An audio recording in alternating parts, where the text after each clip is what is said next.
నేను పార్ట్ 1లో ఈ శారీ మీషోలో తీసుకున్నానని చెప్పాను కదా! సో, దీంతో లెహెంగా అయితే కన్వర్ట్ చేసేసాను. సో, చాలా చాలా వచ్చింది. జస్ట్ 500 పడింది నాకు ఈ sari.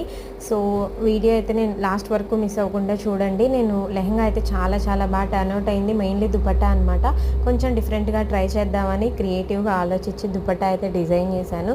So, georgette and net 2 use చేశాను నేను దుపట్టా కోసం. అండ్ శారీలో పళ్ళు పార్ట్ ఏదైతే ఉందో ఆ కౌస్ అవన్నీ నాకు చాలా నచ్చాయి. సో, పళ్ళు పార్ట్‌ని తీసి నేను దుపట్టాకి యూజ్ చేశాను కొద్దిగా. అండ్ సైడ్ బార్డర్ మొత్తం కూడా పళ్ళు పార్ట్‌లో పై వైపు వచ్చిన బార్డర్‌ని నేను చుట్టూ యూజ్ చేశాను. మిడిల్‌లో ఉన్నది జార్జెట్ అనమాట. ఇది ఫైనల్లీ దుపట్టా. ఆ లేస్ కూడా నేను మీషోలో నుండే తీసుకున్నాను. సో, చాలా చాలా టర్న్ అవుట్ అయింది. నేను అది ఓన్లీ బార్డర్ వేస్తే బాగోదు అనేసి దానిపైన నెట్ వేయడం వల్ల ఇంకా మంచిగా ఎలివేట్ అయిందనమాట. So, full detail video next వీడియోలో నేను పోస్ట్ చేస్తాను. Long video cutting and stitching కూడా. సో, బ్లౌజ్ వీడియో కూడా నేను నెక్స్ట్ వీడియోలోనే పోస్ట్ చేస్తాను. ఓవరాల్‌గా లెహెంగా అండ్ దుపట్టా అయితే ఇది. సబ్స్క్రైబ్ చేసుకోండి.